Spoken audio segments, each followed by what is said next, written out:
Bonjour à tous, et oui, en direct aujourd'hui de la Grande Île le 4 septembre. Vue magnifique. Eh oui, mais par contre la pluie arrive au fond, restant de l'ouragan Leicester. Mais bon, on a échappé à l'ouragan, donc c'est pas plus mal. Donc oui, 4 septembre aujourd'hui. Hier une journée de pluie quasiment complète, presque du moins. Mais bon, ça a fait baisser la température, c'est pas plus mal, car il peut faire très chaud. Voilà quelques petites maisons typiquement hawaïennes, voilà, qui donnent sur le front de mer. Super. Donc là on est en direction d'Hilo, la capitale, que je devrais passer en fin de journée. On va finir l'étape environ 10 km après et revenir dormir. Alors aujourd'hui je vais vous parler de l'épreuve mythique, bien sûr, qui a lieu sur cette île, donc le triathlon d'Hawaï, pardon, l'Ironman, pardon. Fameuse épreuve. Alors cette épreuve a d'abord a été créée en 1978. Elle a eu lieu pendant 3-4 ans, donc sur l'île d'Oahu, donc à Honolulu, exactement à Waikiki.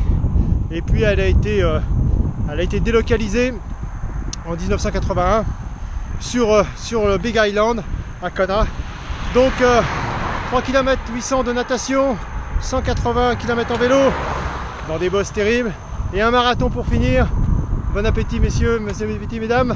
Donc épreuve très difficile. Alors il faut savoir que en 1978, donc le triathlon n'était absolument pas connu, et grâce au marathon, il faut le dire, de l'Ironman d'Hawaï, cette discipline, après un essor incroyable, en quelques années c'est devenu une folie. Tout le monde voulait faire du triathlon. C'est devenu un sport olympique très rapidement. Je crois que c'est le sport, à part les grands sports connus, qui est devenu le sport olympique le plus rapide.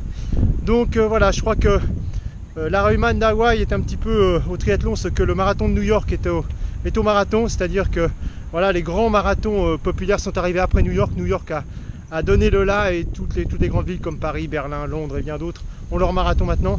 Et bien le triathlon c'est ça, et donc c'est un peu la mecque pour les triathloniens de venir faire Hawaï. Alors petite histoire, donc en 1981 il est donc délocalisé ici. Et puis par hasard, il y a deux photographes qui sont là pour couvrir un tournoi de golf, et ils passent par hasard, ils voient 15 gars, puisque la première épreuve, il y avait 15 concurrents, il y a 12 finishers. Ils voient à peu près 15 concurrents dans l'eau, en train de pédaler et de courir. Bon, ils ont fait un reportage photo, et leur rédacteur en chef a dit: ah, c'est un super truc, on va faire 10 pages, donc on fait 10 pages. Et l'année suivante, en 1981, la chaîne ABC décide de venir tourner des images du marathon du triathlon d'Hawaï. Alors les organisateurs leur disent: bon écoutez, on veut bien nous, mais vous allez vraiment vous ennuyer, parce que c'est ennuyeux comme tout. Les gars nagent tout doucement, ils pédalent tout doucement et ils courent encore plus doucement. Bon, ils sont venus, et cette année-là, et je ne sais pas si vous vous souvenez pour certains, il y a des images qui ont fait le tour du monde.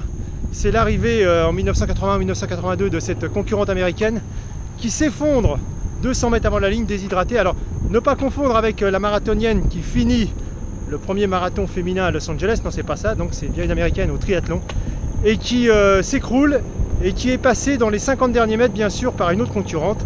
Elle finit à 4 pattes en rampant, et ces images ont fait le tour du monde.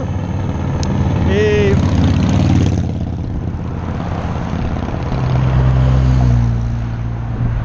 donc à partir de ce moment-là, le triathlon, et particulièrement celui d'Hawaï, ont reçu des demandes considérables pour y participer.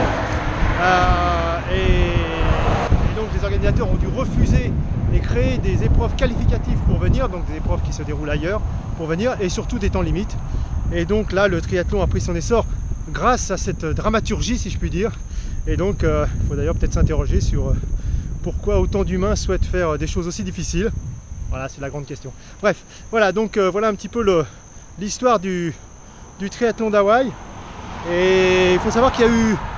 Alors, il avait lieu d'habitude en février, mais beaucoup de concurrents européens disaient qu'ils n'avaient pas le temps de s'acclimater, parce que bien sûr se préparer en novembre, décembre, janvier, en plein hiver, et arriver ici où il faisait 40 degrés, c'était difficile. Alors en 1981, ils ont dit: bon bah ok, on va le déplacer en octobre. Mais comme ils étaient déjà engagés sur février, il y a eu 2 triathlons d'Hawaï cette année-là, en février et en octobre. Et depuis, eh bien l'épreuve a lieu en octobre, donc elle aura lieu dans un mois, ici donc sur la Grande Île. Bon, les 2 personnages qui ont vraiment marqué le triathlon d'Hawaï, l'Ironman, c'est 2 Américains, donc Dave Scott et Mark Allen qui ont été vraiment les précurseurs et qui ont gagné, je crois, 6, 7 ou 8 fois le marathon, décidément, le triathlon d'Hawaï. Voilà pour la petite histoire. Bon, allez, je vous laisse, je vous dis à ciao ciao parce que l'orage va arriver. À bientôt, portez-vous bien, à demain. Salut à toutes, salut à tous.